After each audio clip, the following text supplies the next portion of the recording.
Hello my dear वर्गो कन्या राशि, welcome you on my channel blessings 1111। ओम साई राम। सभी खुश होंगे, स्वस्थ होंगे, ऐसी मैं आशा करती हूँ। कन्या राशि यार मैं फिर आ गई हूँ आप सबके लिए एक रीडिंग लेकर। इसका टॉपिक है आपके लिए आपके पर्सन करंटली क्या फील कर रहे हैं राइट नाउ में। पार्टनर की एनर्जीज आपके लिए क्या है जानेंगे। ध्यान रखिएगा, जनरल रीड होती है, हर बात मैच हो जरूरी नहीं है।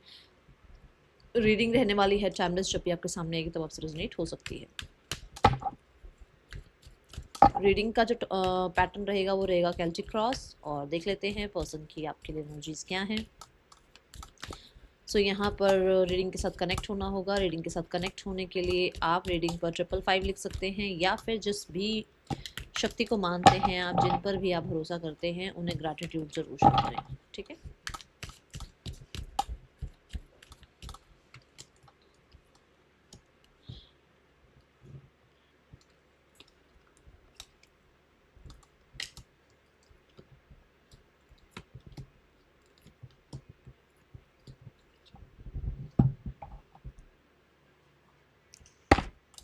कन्या राशि।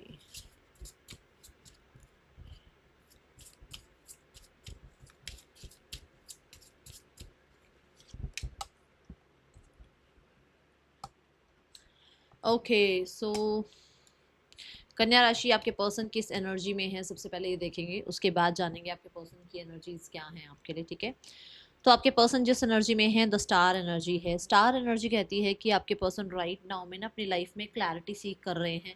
कुछ सिनेरियोस, कुछ सिचुएशन को लेकर हो सकता है वो अभी बहुत ज़्यादा कन्फ्यूजन में हैं, जिसको उन्हें जिन कन्फ्यूजन्स को उन्हें ख़त्म करना है। ठीक है, यहाँ पर इस इंसान की एनर्जी ऐसी है कि जैसे इसके बड़े बड़े सपने हैं, इसको सेलिब्रिटी बनना है या जीना ऐसा है, मतलब जैसे लग्जरी लाइफ होती है ना, ऐसी लाइफ जीनी है। होप, डिज़ायर, विशेस को फुलफिल करने में जितनी मेहनत लग सकती है ये उतनी मेहनत कर रहे हैं। तो स्टार कार्ड यहाँ पर बहुत सारे लोगों के लिए सैटर्न की तरफ से भी जो है ना कुछ चीज़ें, कहते हैं ना जैसे सैटर्न टेस्ट लेते हैं, ऐसी कुछ ना कुछ हो सकता है। टेस्ट भी चल रहा है, डिटैचमेंट प्रैक्टिस कराई जा रही है, इस तरीके की एनर्जी है यहाँ पर। बट स्टार कार्ड ना मेजर जो दो बात करता है दैट इज़ हीलिंग और रिकवरी। फॉर श्योर कहीं ना कहीं किसी सिनेरियो में हीलिंग और रिकवरी इनकी लाइफ में अभी चल रही है। ओके, पर्सन की राइट नाउ में इस रिश्ते के लिए क्या एनर्जी है, पर्सन इस रिश्ते के लिए क्या फील करते हैं। रिश्ते के लिए डेथ कार्ड फीलिंग एनर्जी है। डेथ मतलब कि जैसे इनको लगता है रिश्ता खत्म हो गया। इस इंसान को लगता है कि ये रिश्ता बहुत ज़्यादा मिस्टीरियस है, या तो इस रिश्ते में बहुत ज़्यादा कर्म जुड़े हुए हैं, इस रिश्ते को कहीं ना कहीं बहुत बार एंडिंग और बिगनिंग हुई है। तो इस रिश्ते के बारे में जो भी उनके माइंडसेट में आता है वो है एंडिंग्स। उनको लगता है कि ये रिश्ता खत्म हो चुका है। इस रिश्ते में अगर अब भी जैसे होता है ना कि एक डेड प्लांट को आप पानी दिए जा रहे हो और कुछ भी रिकवर नहीं होगा उसमें से, ऐसी इनकी एनर्जी है। इन्हें लगता है कि एक डेड प्लांट को पानी डाल रहे हैं और वहां से कुछ भी उनको हासिल नहीं होगा, विच मीन्स कि अगर वो इस रिश्ते में अपनी एनर्जी इन्वेस्ट करते हैं तो शायद कहीं ना कहीं इसमें से कुछ भी उन्हें नहीं मिलने वाला है। उन्हें इस रिश्ते में इस रिश्ते के लिए जो एनर्जी फील होती है वो ये होती है कि ये अगर मान लो एक एक्स्ट्रा मैरिटल है तो ये रिश्ता हिडन रहे। अगर ये रिश्ता अभी सबके सामने नहीं आ रहा है तो आना भी नहीं चाहिए, ऐसी इंटेंशंस उनकी है। ठीक है, मतलब इस रिश्ते को लेकर ऐसी सोच है उनकी। ठीक है, कहीं ना कहीं आपके और इनके बीच में कोई तो आप ये कह सकते हो स्पिरिचुअल कनेक्शन है, कोई तो कार्मिक कनेक्शन है, जिसकी वजह से आप लोगों की जो है ना कॉर्ड कटिंग होती नहीं है। इनको ऐसा फील होता है कुछ तो मिस्ट्री जुड़ी हुई है। करंट फीलिंग्स में टावर कार्ड है। करंट फीलिंग्स में आपके पर्सन बहुत कुछ अनएक्सपेक्टेड फील कर रहे हैं। अनएक्सपेक्टेड क्या, कि उनको लग रहा है कि उनका जैसे आपकी तरफ के लिए ना एक अचानक से फीलिंग्स जो हैं बहुत ड्रॉप डाउन हुई हैं, बहुत ज़्यादा मतलब चेंज हो गई हैं। पहले जितना वो आपके लिए बहुत, कहते हैं ना, इंटेंस फील करते थे, वहां से अब चेंज आया है उनके अंदर। जैसे कि मैंने पहले कार्ड में कहा कि रिकवरी पर काम चल रहा है, तो हो सकता है इस इंसान को बहुत डिटैचमेंट की प्रैक्टिस कराई जा रही है यूनिवर्स की तरफ से। तो टावर कार्ड भी यही कहता है कि अचानक से शिफ्ट आ गया है इनकी एनर्जी में। अचानक इनको जो है कंफर्ट जोन से बाहर निकाल दिया गया है। इनका कंफर्ट जोन था आपके बारे में बहुत ज़्यादा लविंग केयरिंग सोचना, सॉरी, लविंग केयरिंग सोचना, बहुत आपको लेकर जो है मैं बोलूँगी चलो मैं क्लैरिफाई करके समझाती हूँ आपको कि मैं मतलब इस कार्ड से क्या बताना चाह रही हूँ, टावर कार्ड से। ठीक है, see the page of wands. जैसे ये देखो बॉटम ऑफ द डेक, देखो सेवन ऑफ सोर्ड, जैसे ये बहुत पहले आपकी तरफ बच्चों की तरह भागते थे ना, मतलब इनको अगर ये है कि आप चाहिए तो आप ही चाहिए, किसी भी तरीके से आप चाहिए इनको, इनको कुछ नहीं चाहिए उसके अलावा। अभी इनका वो एनर्जी है कि थोड़ा सा ये उस चीज़ से बच रहे हैं, इनको ये लग रहा है कि नहीं ये बहुत ज़्यादा इनके लिए टॉक्सिक होता जा रहा है, ये चीज़ बहुत ज़्यादा इनको प्रॉब्लम दे रही है, इनकी एनर्जीज में प्रॉब्लम आ रही है, और इनको ऐसा लगता है कि शायद ये बहुत कंफर्टेबल हो गए थे सिर्फ आपके पीछे भागने भागने में, या आपके साथ चीज़ें ठीक करने में ही, या सिर्फ रिश्ते में फिजिकल होने में ही, ये बहुत ज़्यादा शायद फीलिंग्स नहीं फील कर पा रहे थे। तो टावर कार्ड यहाँ पर ये बताता है कि इनको राइट नाउ में बहुत ज़्यादा ड्रॉप फील हुआ है फीलिंग्स में अचानक से, और इन्हें ऐसा लग रहा है कि अब इन्हें बहुत ज़्यादा आपकी तरफ जो है ना वो बचकानी हरकतें या इमेच्योर एनर्जीज के साथ नहीं आना है, आना है तो बहुत प्रॉमिसिंग एनर्जी के साथ आना है, ठीक है। माइंडसेट में नाइट ऑफ वॉन्ड है, नाइट ऑफ वॉन्ड के नाइट, देखो पहली बात तो नाइट ऐसी एनर्जी है जो बहुत सीरियस नहीं होती है, ठीक है। वो आपके पर्सन बहुत सीरियस इस रिश्ते को रखना नहीं चाहते हैं, उन्हें फॉर श्योर ऐसा लगता है कि आप आते जाते रहो रिश्ते में, ओके है, आप बॉदर ना करो, ओके है, आप बहुत ज़्यादा रिस्पॉन्सिबिलिटी ना दो इस इंसान को, ओके है, बट माइंड सेट में कहीं ना कहीं इस इंसान को रिलैक्सेशन चाहिए, इसको बहुत सीरियस एनर्जीज नहीं चाहिए, इसको फन चाहिए, इसको कहीं ना कहीं ऐसा है कि फन लविंग एनर्जी में रहो, एंजॉय करो लाइफ को, जानो एक दूसरे को, थोड़ा टाइम स्पेंड करो एक दूसरे के साथ, फिर आगे की सोचो। तो माइंडसेट ऐसा है। दूसरा, कुछ लोगों के लिए माइंडसेट में ये भी है कि शायद कहीं और आपका आजकल ध्यान है, और तभी इस इंसान का जो है आप इतना ज़्यादा चेजिंग एनर्जी में नहीं हो, आप इस इंसान को भी इतना पूछ नहीं रहे हो, जिसकी वजह से इस इंसान के भी अंदर वो चीज़ की कमी आई है, ठीक है। डिज़ायर जो है that is wheel of Fortune, change की डिज़ायर है कि आपके और उनके बीच में जो भी अभी तक चल रहा है वो ख़त्म हो जाए, चीज़ें थोड़ी सी चेंज हो जाएँ, पहले मतलब जैसी थी ना वैसी हो जाए, या फिर जो भी अभी एकदम से ड्रॉप डाउन आया है, अचानक से एकदम से ये लगा है कि नहीं भागना नहीं है आपके पीछे, आपको चेज़ नहीं करना है, अगर आप चेज़ कर रहे हो तो आपको बहुत ज़्यादा चेज़ करवाना नहीं है, तो उन चीज़ों में कहीं न कहीं चेंजिंग आ जाए आप लोगों के बीच में, ठीक है। द व्हील ऑफ फॉर्च्यून यहाँ पर ये भी बताता है कि आपके पर्सन की डिज़ायर है कि समय आप दोनों को फ़ेवर कर जाए, क्योंकि समय आप दोनों को फ़ेवर नहीं कर रहा है। कुछ लोगों के लिए कर्मा की डिज़ायर है वो अगर आपने कुछ करा है ऐसा, जैसे मैंने कहा कि एकदम से फीलिंग्स में ड्रॉप डाउन आया है अचानक से, देखो फीलिंग्स जो है ना, स्कॉर्पियो एनर्जी आई है फीलिंग्स में भी, फीलिंग्स हिडन ही रखना चाहते हैं, वो बहुत उसको लाउडर वे में बोलना नहीं चाहते, एक्सप्रेस नहीं करना चाहते हैं, ठीक है। फीलिंग्स होते हुए भी उन्होंने वहाँ टावर खड़ा कर रखा है, कहने का मतलब कि उन्होंने अपनी फीलिंग्स को बहुत कहीं जाकर छुपा रखा है, ठीक है। तो यहाँ पर ऐसा ही है कि कुछ ना कुछ बात को लेकर उनको है कि आपको कर्मा भी मिलना चाहिए, ओके।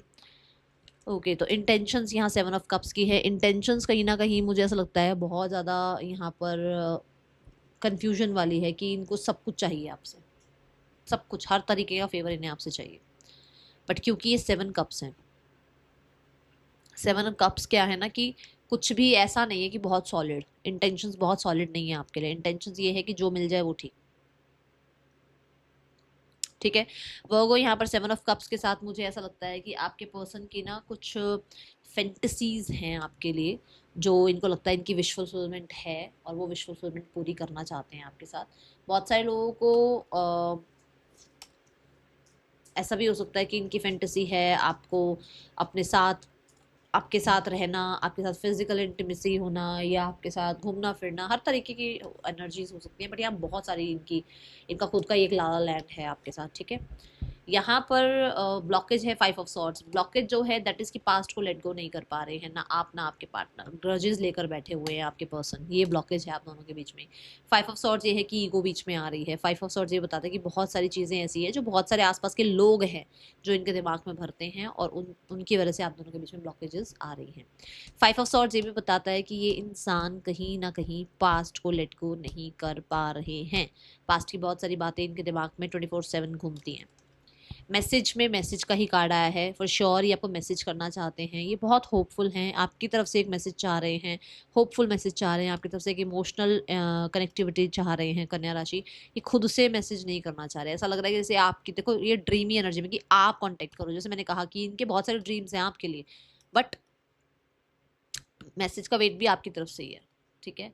मैसेज ये है कि आप इनको बहुत इमोशनल जो है हैप्पी फील कराते हैं, और इन्हें आपके साथ एक न्यू बिगनिंग करनी है, but you have to message them, okay. Then the next action है एम्परर। एम्परर क्या, एम्परर ये कि मैं क्यों एक्शन लूँ, जो मैंने अभी मैसेज में ही बताया आपको कि वो मैसेज खुद नहीं करना चाहते, वो चाहते हैं आपकी तरफ से मैसेज आए। प्रॉमिसिंग चाहते हैं रिश्ता, नेक्स्ट एक्शन में उनकी एनर्जी है प्रॉमिसिंग। उनको है कि जैसे टेबल के 4 पैर होते हैं ना, वैसे सॉलिड होती है टेबल, है ना, घर की नींव होती है कितनी सॉलिड होती है, ये वो एनर्जी है कि मतलब सॉलिड हो जो हो। नेक्स्ट एक्शन में भी सॉलिड उनको चाहिए, उनको कुछ भी कहते हैं ना वो छुटर पुटर कुछ नहीं चाहिए, उनको सॉलिड चाहिए आपसे कुछ चीज़ें। अगर आपसे मतलब जो भी उनको मिले वो बहुत सॉलिड हो, और खुद की तरफ से वो कोई एक्शन लेना नहीं चाहते, ठीक है। कल्चर डिफरेंसेस आ रहे हैं, एज डिफरेंसेस आ रहे हैं, ऐसे ऐसा नजर आ रहा है। आउटकम में है 3 ऑफ सॉर्ड्स। कुछ लोगों के लिए एम्परर कार्ड से मुझे यहाँ दिखा, कोई और भी हो सकता है आप दोनों के बीच में। तो यहाँ पर आउटकम में है 3 ऑफ सॉर्ड्स। आउटकम में ये है कि आप दोनों के बीच में जो भी प्रॉब्लम्स आई है ना, वो कुछ समय के लिए हैं और ये कुछ समय रहेंगी अभी, बट उसके बाद इसमें हीलिंग आएगी, क्योंकि हम हीलिंग पे ही बात कर रहे हैं कि आपके पर्सन हील हो रहे हैं। तो अभी आउटकम में ऐसा है कि ये जो वूंड लेकर बैठे हैं ना, जिसकी वजह से ये चेंज आया, जिसकी वजह से ये चेंज आया है ना, जिसकी वजह से ये चेंज आया, वहां पर थोड़ा सा अभी उनको समय लग सकता है। बट आउटकम में मुझे अभी जो करंट आउटकम है वो यही दिख रहा है कि अपनी हीलिंग पर काम कर रहे हैं। और 3 ऑफ सॉर्ड्स के साथ कहीं ना कहीं अभी आउटकम बहुत ज़्यादा फेवरेबल नज़र नहीं आ रहा है, ठीक है। गाइडेंस है ट्रस्ट एंड थ्राइव। या तो देखो अपने ऊपर ट्रस्ट कर लो और थ्राइव हो जाओ, लाइफ में बढ़ जाओ आगे, या फिर बैठे रहो इस इंसान का इंतजार करते रहो। इट्स अप टू यू, जो भी आपने करना है। क्योंकि मुझे ऐसा लग रहा है कि यूनिवर्स आपको कह रहे हैं आगे बढ़ो, न्यू बिगनिंग की तरफ जाओ। डियर की एनर्जी है यहाँ पर, और ये रैम वाली एनर्जी दिख रही है मुझे कि मतलब डट के सामना करो हर एक सिचुएशन का, डरने की जरूरत नहीं है, अपने ऊपर ट्रस्ट करो, ठीक है। EYGKNAOGFT पर्सन के या आपके नेम इनिशियल्स हो सकते हैं। थर्ड पर्सन सिनेरियो चेक करते हैं अब। थर्ड पर्सन और आपके पर्सन के बीच रिश्ता कैसा चल रहा है, कन्या राशि। जजमेंट, इनको किसी तरीके की मुझे लग रहा है, हाँ इनको भी किसी तरह का कर्मा मिला है। इनकी लाइफ में भी कहीं ना कहीं कुछ कर्मा आया है, कुछ लोग बीच में आ गए, या कुछ ना कुछ पेपर वर्क इनके बीच में हुआ है, कुछ कॉन्ट्रैक्ट, कुछ साइन, कुछ डॉक्यूमेंटेशन। कहीं ना कहीं 10-10-10 की एनर्जी है। ये भी किसी ना किसी प्रॉब्लम से गुजरे हैं, जहाँ पर वो रिकवरी की बात भी आ रही है कि रिकवर हो रहे हैं। हो सकता है किसी चीज़ से वूंडेड हैं, कहीं किसी चीज़ से परेशान हैं, जिससे हील होने की कोशिश कर रहे हैं, ओके। तो यहाँ पर फैमिली की एनर्जी क्या है। फैमिली को लग रहा है कि आप बहुत इमेच्योर बिहेव कर रहे हो, आप दूसरों की बातों में आ रहे हो, और फैमिली कहीं ना कहीं मुझे ऐसा लग रहा है कि एक्शन लेने के लिए तैयार है। बट ये फैमिली ऐसे एक्शन नहीं लेगी, लोगों की हेल्प लेगी, किसी प्रोफेशनल की हेल्प ले सकती है। द वर्ल्ड कार्ड के साथ हो सकता है कुछ लोगों को ये अपने साथ इंक्लूड करे, जैसे वाइजर होते हैं ना, जैसे बहुत बड़े बुजुर्ग हो गए घर के, है ना, कोई प्रीस्ट हो गए, उनकी हेल्प लेंगे, ऐसी एनर्जी मुझे नजर आ रही है, ओके। सो ये है रीडिंग आपके लिए कन्या राशि। अच्छी लगी हो लाइक जरूर करना, बताना। मिलूंगी नेक्स्ट रीडिंग में, चलते हैं, बाय, ओम साई राम।